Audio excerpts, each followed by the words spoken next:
sourire général m'a donné une idée. Je voudrais traduire ces éléments très graves en un épisode très drôle. Est-ce possible? Si j'arrive à faire mourir de rire un auditoire avec une demande de 6 sauteuses, pourquoi pas inverser la gravité des choses en une bonne tranche de rire? Avant de commencer à vous faire pleurer, il faut que je vous explique pourquoi je viens aujourd'hui vous parler de cette réunion. Attendez. Je vais vous expliquer. Je suis atteinte d'une infection nosocomiale. Pour faire court, une chute dans une cuve, une opération, une masse métallique oubliée et 17 ans après. Je ne peux plus m'asseoir au risque de ne plus me relever. Je ne peux plus marcher au risque de tomber. Je dois éviter les trottoirs au risque de les oublier. Je ne peux plus parler au risque de bloquer. Je ne peux trouver de chirurgien, il a peur d'échouer et surtout, je ne dois pas espérer d'être réparé. Vous avez suivi? Je suis contente. C'est que vous connaissez déjà la régalade sur l'infection nosocomiale. Alors aujourd'hui, j'ai très envie de vous parler de cette réunion. Chaque année, depuis 1996, je réclame des aides et aménagements pour mon handicap. Je vous dis souvent qui peut le plus a peut-être le moins. Dans mon cas, c'est très souvent moins, et trêve de plaisanterie, j'ai toujours espoir, quand même, que l'on reconnaisse enfin mes besoins. Mais me voilà devant une belle assemblée de 25 personnes. Savez-vous que je préviens qu'il faudra nous relever et surtout, il faut prévoir de changer la hauteur des tables et des chaises. Ils ne sont pas du tout adaptés à mes problèmes. On va changer cela, vous êtes d'accord? Sans rigoler. La dernière fois que je suis allée à la maison du handicap, eh bien, l'ascenseur était en panne. Je n'y crois pas. Vous croyez qu'un handicapé sur sa chaise roulante va pouvoir monter? Va pouvoir monter les marches. Mais en tout cas, il me faut 1 heure, moi, en tout cas, il me faut 1 heure pour monter un étage et 2 heures pour descendre. Il faudra prévoir la pause de thé entre les étages. Sinon, on n'aura même pas le temps de discuter du dossier. C'est le médecin qui descend assurer notre entretien dans un bureau. Mais cette fois-ci, la salle de réunion est au rez-de-chaussée. Je n'ai pas bien sûr reçu de convocation, mais je suis là. Et nous voilà, 17 ans après, je demande un complément de ressources et des aides pour la vie courante. On doit déterminer le nombre de difficultés graves et absolues de la vie courante. Il me faut au moins de difficultés graves pour obtenir mes aides. Ces difficultés se trouvent dans la vie courante, mais aussi dans les relations médicales. Je suis partie à Créteil pour une recherche de macrophages et je suis revenue avec une vascularite lymphocytaire. Quand je suis venue m'installer sur Bordeaux, j'ai mis 6 mois et 4 médecins pour trouver un médecin traitant qui accepte de prendre en charge mon affection. J'ai rencontré mon rhumatologue pour opérer mes genoux et il m'a prescrit des séances de rééducation. Il m'a fait déshabiller pour m'ausculter et je vous assure que j'ai du mal à enlever mes vêtements et commente mes radios à son stagiaire. Et il me fait rhabiller. Il admet qu'il s'était trompé. Il ne s'excuse pas et m'a prescrit, à moi, viticultrice, un complément alimentaire pour les articulations à base de tannin de raisin. Savez-vous que j'ai choisi ce rhumatologue parce qu'il a découvert la bactérie Xténopie. Les symptômes sont très similaires à cette pathologie invalidante. J'explique toutes mes déceptions et en particulier celle de devoir chaque fois apporter des preuves. Une infection nosocomiale ne se voit pas sur le front. Je ne suis pas en chaise roulante et je parle et je vois. C'est vrai que l'on a prévu un tabloïd des stades médicaux des accidentés, des tables d'opération. Le seul problème, c'est que l'on n'a pas encore prévu le tableau du tableau. Attendez, je vais vous expliquer. C'est pas clair. Donc, vous avez un accident. On vous opère. Et suivant la gravité de l'atteinte physique, vous êtes classé, peut-être indemnisé, pour la perte totale ou partielle d'une partie de votre corps. Cela donne des frissons, n'est-ce pas? Cela paraît simple, mais vous vous coupez un doigt au travail ou à l'extérieur, votre perte du doigt est placée dans un barème médical pour calculer une indemnisation. Pour un doigt, cela doit être entre 3 et 6%. Pour un œil, 24%. Et un poignet, 18%. Ce barème a été établi par les médecins experts.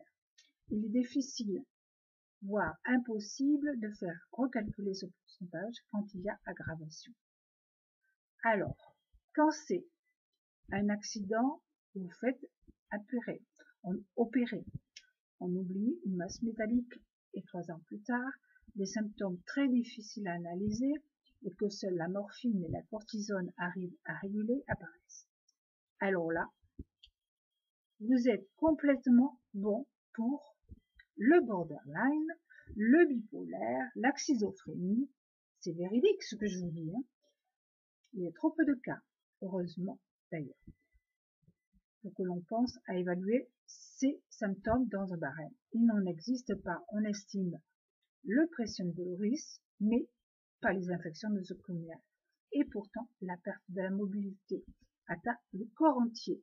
Ce n'est pas plus de 18%, c'est 95%.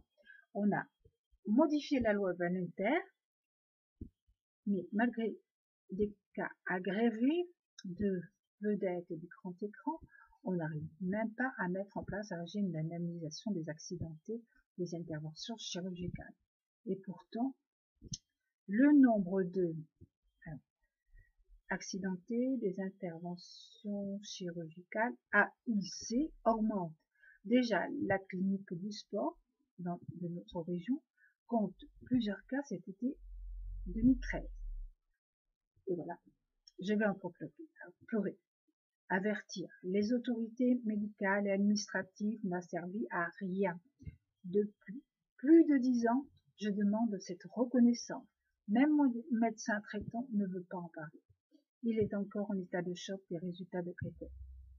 Je crois que je n'ai pas encore assez écrit à ce sujet. Le risque se propage et je viendrai vous raconter une suite du complément alimentaire à base de tannin. Chaque fois, c'est le doute et les certificats médicaux ne suffisaient pas. Je pensais, en apportant la preuve d'une surcharge en métaux lourds, que cela suffirait largement à confirmer la pathologie handicapante. Mais non, il a fallu attendre d'avoir un résultat positif de maladie auto-immune pour enfin confirmer l'infection.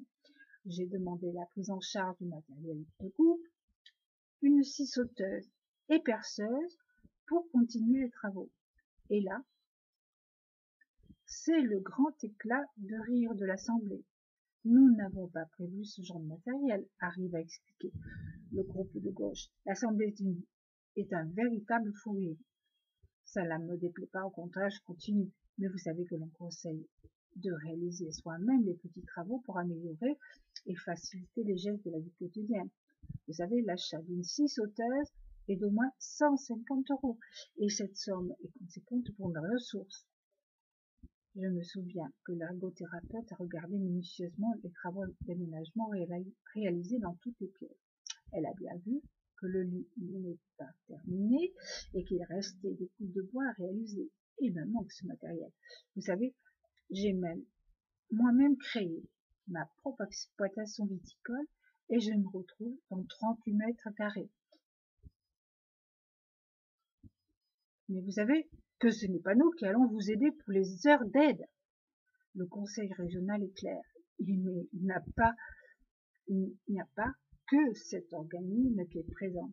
Mais sur ma droite, une femme me demande: combien de fois vous allez par jour aux toilettes? Je dois répondre à cette question. En effet, dans le matériel demandé, un rehausseur de toilette fait partie de la liste de matériel demandé. Je souhaite aussi un siège de douche. Une douche dans une baignoire me fatigue énormément. Je vais vous expliquer. Je dois d'abord enjamber le rebord de la baignoire et rester debout un quart d'heure, les bras levés en l'air. Et là, je sors épuisée et je suis obligée de me coucher pour récupérer. Un siège demandé pour m'aider. Combien de fois allez-vous aux toilettes? Êtes-vous suivi? Êtes-vous suivi au niveau psychologique? Quand on ne savait pas quelle était la pathologie exacte, on m'a renvoyé vers des services psychologiques. J'ai cru que porter l'analyse de ces métaux lourds hors normes aurait suffi à expliquer la gravité de l'infection. Mais maintenant que la vascularité lymphocytaire est vérifiée, on ne parle plus du tout de dérèglement mental. Je dois reprendre mes notes pour retrouver le nom de la maladie auto-immune. Je ne l'utilise pas toujours. Savez-vous ce que c'est une maladie auto-immune? Je vais vous expliquer. On en parle à la télévision. Mais pourquoi cette infection est-elle transmissible?